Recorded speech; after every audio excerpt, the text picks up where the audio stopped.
My channel study circle. I am Kashika और आज की वीडियो में हम पढ़ेंगे क्लास 10th का फिजिक्स का chapter human and the colourful world. ये पार्ट 3 है इस चैप्टर का। If you have missed the earlier videos I will put the link in the description. Before get started with the chapter, please hit the like button to subscribe to my channel and share it to your friends. Now let's get started. हमारी आज की class का पहला topic है dispersion of light. Last class में हमने glass prism के बारे में पढ़ा था, कैसे उससे रे आती है और फिर निकलती है बाहर, वो पढ़ा था। Refraction through a glass prism पढ़ा था। अब हम स्टार्ट कर रहे हैं dispersion of white light through a glass prism. अगर आपने पहली वीडियोस मिस करी है तो I put the link in the description box. अब कंटिन्यू करते हैं। Now before moving to dispersion let's first move to what is the spectrum of white light. Dispersion और स्पेक्ट्रम में आपको डिफरेंस पता होना चाहिए। नाउ मैंने लिखा है the band of 7 colours formed on a white screen. Very important. यहाँ पे आपको टर्म्स ना फिजिक्स में आप डिफाइन कर रहे हो, किसी भी चीज़ में आप डिफाइन कर रहे हो तो टर्म्स को आपको बहुत ध्यान रखना है। तो बैंड ऑफ 7 कलर्स फॉर्म्ड कहाँ पे? On a white screen. Don't forget to mention the terms. इनके आधे आधे मार्क्स जो डिडक्ट हो जाते हैं और इफेक्ट पड़ता है फिर आपके मार्क्स पे। तो टर्म्स का हमें ध्यान रखना है। So on a white screen when a beam of light is passed through a glass prism, यानी कि जब ग्लास प्रिज्म से एक लाइट हम वाइट लाइट को हम पास कर रहे हैं और वो क्या बोलते हैं एक वाइट स्क्रीन पे हम फिर उसे ऑब्टेन कर रहे हैं और उस वाइट स्क्रीन पे क्या हो रहा है 7 कलर्स फॉर्म हो रहे हैं, तो वो क्या होगा हमारा? That is spectrum of white light. Second is dispersion. Dispersion क्या है? Splitting of white light. क्या है? Splitting of white light into 7 colours on passing through a transparent medium like a glass prism is called dispersion of light. Dispersion यानी splitting of light, light का हिस्सों में टूट जाती है। एक वाइट लाइट आती है लेकिन वो पार्ट्स में डिवाइड होती है, दैट इज डिस्पर्जन। अब देखो मैंने यहाँ एक फिगर बनाई है, ये हमारा ग्लास प्रिज्म है। ग्लास प्रिज्म का हमने लेबल कर दिया ABC, ठीक है। ये यहाँ से हमने एक beam of white light, this is a beam of white light जो हमने पास करी है ग्लास प्रिज्म में। जब जाएगा तो ये रिफ्रैक्ट होगा। हमने लास्ट क्लास में पढ़ा था रिफ्रैक्शन।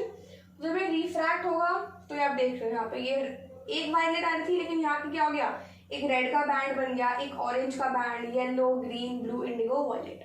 हमें पता है we know about VIBGYOR, right. पर ये विबग्योर ऐसा नहीं बनता है, नीचे से ऊपर बनता है ना कि ऊपर से नीचे। याद रखना है आपको ये। फिर देखो ऊपर जो है इधर रेड में हो रहा है लीस्ट डेविएशन, यानी कि सबसे कम लाइट कब हिल रही है? हिलना इन द सेंस कि देखो यहाँ पे सिर्फ इतना सा ही एंगल बन रहा है, एंगल कम बन रहा है। अगर आप इसके थ्रू देखो ये हमने ट्राइंगल बनाया, 2 ट्राइंगल, ये यहाँ से जा रही है ऐसे और फिर इतना हो रही है, ये वाला ऐसे जाके ऐसे हो रही है, तो यहाँ एंगल कम बन रहा है, यहाँ एंगल ज्यादा बन रहा है ना। ऑलराइट, तो यहाँ पे लीस्ट डेविएशन हो रही है और यहाँ पे क्या हो रही है? मैक्सिमम डेविएशन हो रही है। अब एक नोट, ये पता है कि the white light is made up of 7 colours VIBGYOR, we all know this. अब रीजन क्या होता है डिस्पर्जन का? डिस्पर्जन होता क्यों है? हमें पता है डिस्पर्जन होता है, पर होता क्यों है? इसका रीजन क्या है? रीजन ये है क्योंकि जो लाइट है हमारी वाइट लाइट होती है, उसके अंदर जो डिफरेंट कलर्स है ये अलग अलग स्पीड्स पे ट्रैवल करते हैं। अब जब ये अलग अलग स्पीड्स पे ट्रैवल करते हैं तो उसके हिसाब से इनका जो है एंगल बनता है। जब प्रिज्म से बाहर निकलते हैं उस हिसाब से इनका एंगल बनता है। जब ये अलग अलग एंगल से हमारी प्रिज्म से बाहर निकलती हैं तो ये बैंड बना लेती है एक, ठीक है। So because colours of white light travel at different speeds through the glass prism, ठीक है। और सेकेंड हो गया एंड अब क्योंकि ये जो है डिफरेंट स्पीड्स पे ट्रैवल कर रही है तो जो डिफरेंट कलर्स हैं क्या है? Different colours travel at different speeds, they are refracted by different angles. जब अलग अलग स्पीड से अलग अलग कलर्स ट्रैवल कर रहे हैं अलग अलग स्पीड से तो रिफ्रैक्ट हो रहे हैं अलग अलग एंगल्स पे on passing through a glass prism, ठीक है। अब एक बहुत इंपॉर्टेंट नोट है, मैंने ऊपर लिखा है very very important 1 marker. Red colour अगर आपसे पूछे कि या तो आपके पास क्वेश्चन आ सकता है कि रेड कलर हमेशा जब ग्लास प्रिज्म से व्हाइट लाइट को पास कर रहे हैं तो रेड कलर सबसे ऊपर ही क्यों आता है, सबसे ऊपर क्यों होता है, रेड कलर नीचे क्यों नहीं है, वायलेट ऊपर क्यों नहीं है? इसका रीजन है, या फिर पूछ सकते हैं मैक्सिमम स्पीड किसका लगता है, तो मैक्सिमम स्पीड होती है रेड कलर की। अब क्योंकि इसकी स्पीड सबसे ज्यादा होती है तो ये रिफ्रैक्ट लीस्ट होता है, रिफ्रैक्ट लीस्ट। आपने से पिछले वाले चैप्टर में पढ़ा होगा, रिफ्रैक्शन वाले चैप्टर में। सो मैक्सिमम स्पीड है इसकी, इसलिए रिफ्रैक्ट सबसे कम होता है और क्या फॉर्म करता है, and forms the upper part of the spectrum. Fine, ठीक है। यहाँ पे आपको एक डिफरेंशिएशन मिल जाएगा स्पेक्ट्रम और डिस्पर्जन के बीच में। इसमें आपको बस याद रखना है कि 7 कलर्स का एक बैंड तो फॉर्म हो रहा है लेकिन वो स्क्रीन पे, व्हाइट स्क्रीन पे फॉर्म हो रहा है, बहुत इंपॉर्टेंट है। और डिस्पर्जन क्या है, splitting of white light into 7 colours. Fine, अब नेक्स्ट हमारा टॉपिक है rainbow. How is a rainbow formed, we will see this. ठीक है, तो पहले समझते हैं रेनबो है क्या। इट इज अ स्पेक्ट्रम, क्या है ये, spectrum formed by the dispersion of sunlight by nature. Natural process है, डिस्पर्जन हो रहा है सनलाइट का बाय नेचर। अभी हमने इसे जस्ट पहले डिस्पर्जन समझा था, क्या होता है, splitting of light, white light, splitting of white light into 7 colours. Now rainbow क्या है, it is an arc of 7 colours. Arc होती है कैसे, आर्क होती है 7 कलर्स की, which is visible in the sky, which is produced by dispersion of sunlight by raindrops, ये 2 pointers है नॉर्मली, अगर आपको आता है डिफाइन करने के लिए तो आप इस सेकंड डेफिनेशन को ज़्यादा प्रेफर करेंगे। Next, raindrop is a tiny glass prism. जो रेनड्रॉप्स है वो हमारे डिस्पर्जन में, जब हम रेनबो बनता है रेनड्रॉप से, तो जो ये रेनड्रॉप्स हैं वो ग्लास प्रिज्म की तरह एक्ट करती है इस प्रोसेस में। छोटे 1 मार्कर्स है, नथिंग एल्स। फिर वी कैन सी रेनबो, हम रेनबो को कब देख सकते हैं, हम रेनबो को तभी देख सकते हैं when we stand with our back towards the sun। सन अगर मैं ऐसे खड़ी तो सन मेरे पीछे हो और बारिश अगर आगे हो रही हो मेरे, तो ओनली तभी मैं देख सकती हूँ रेनबो को। ठीक है, and rain in front of us, इसका मतलब क्या है, therefore rainbow is formed in opposite direction of sun. अगर आ गया स्टेट ट्रू और फॉल्स कि is rainbow formed in opposite direction of sun, so it is true. ठीक है, नाउ होता क्या है, डिस्पर्जन ऑफ व्हाइट लाइट होती है, व्हाइट लाइट यानी सन से जो लाइट है sunlight, by raindrops in the atmosphere. Tiny raindrops split the sunlight into a spectrum. अब यहाँ पे मैंने ये एक रेन ड्रॉप बनाई है, इस डायग्राम को बहुत ध्यान समझना है। It can come as a 2 marker in a book, और उसमें एक एक टर्म्स जो मैंने यहाँ पे मेंशन करी है, एक एक टर्म्स बहुत इंपॉर्टेंट है, आपको कोई भी टर्म मिस नहीं करनी है। अगर आपने इसमें एक भी टर्म मिस कर दी तो समझ लो आपका 0.5 मार्क्स वहां पे रिड्यूस होना ही होना है। अब देखो, सन से एक बीम ऑफ व्हाइट लाइट आ रही है, उसके बाद वो कहाँ जा रही है, रेन ड्रॉप में एंटर कर रही है।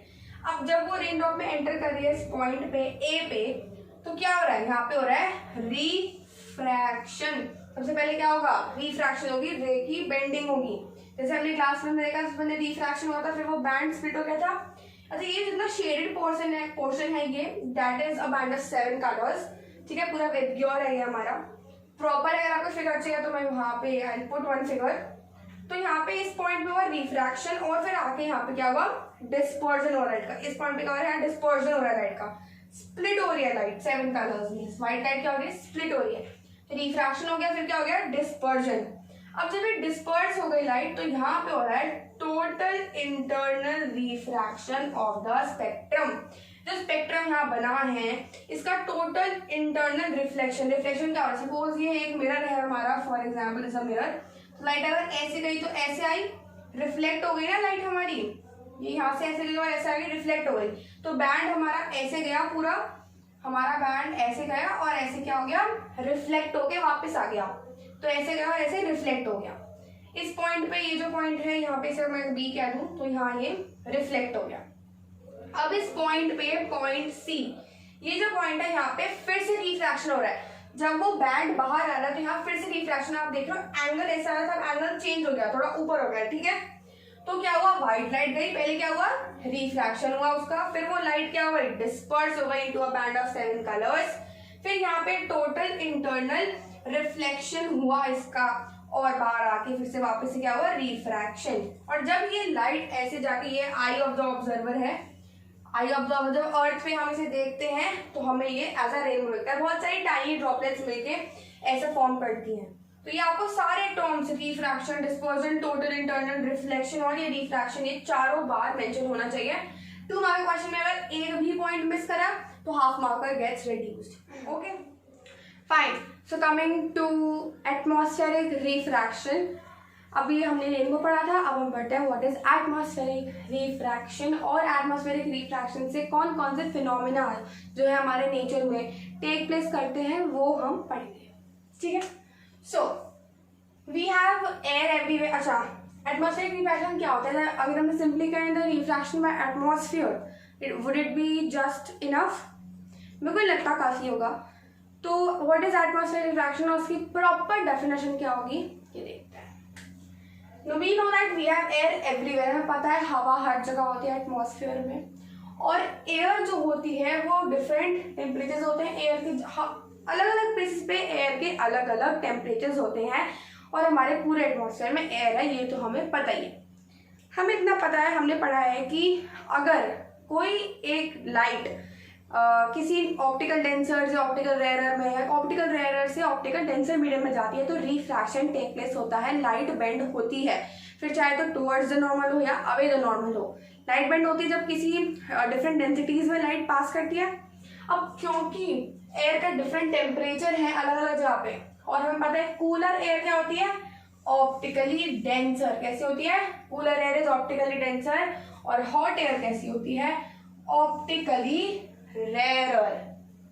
और ये चेंज जो है टेम्परेचर में और लाइट का पास होना किससे, डेंसर से रेयरर मीडियम या रेयरर से डेंसर मीडियम में डिफरेंट डेंसिटी से पास होना इन द एटमॉस्फेयर, ये क्या होता है? इसकी वजह से क्या होता है? रिफ्रैक्शन होता है। इसी की वजह से रिफ्रैक्शन होता है हमारे एटमॉस्फेयर में। सो द रिफ्रैक्शन डेफिनेशन ये है इसकी, the diffraction of light caused by the earth's atmosphere, refraction of light caused by earth's atmosphere। क्यों ब्रैकेट में ये लिखना जरूरी है? ब्रैकेट में इसका मतलब ये नहीं आप छोड़ दोगे, क्योंकि air has various optical densities, चाहे तो इन 2 पॉइंट्स में से और तो डिफाइन कर सकते हो, इज कॉल्ड एटमॉस्फेरिक रिफ्रैक्शन। कोई भी पॉइंट हमें पेपर में नहीं छोड़ना है, हर चीज लिखनी है।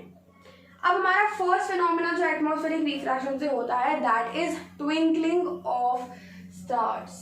हमें पता है रात को स्टार्स ट्विंकल होते हैं, क्यों होते हैं? The reason is atmospheric refraction. Now हमें पता है कि स्टार्स क्या है, stars they emit their own light, we know stars अपनी लाइट खुद एमिट करते हैं। Now stars seems very bright at a moment and very dim at a moment. हमें पता है कि स्टार्स है तो एकदम से एकदम ब्राइट दिखते हैं, dim bright dim bright dim होते रहते हैं। ये क्यों होता है? That is because of atmospheric refraction. अब कैसे होता है?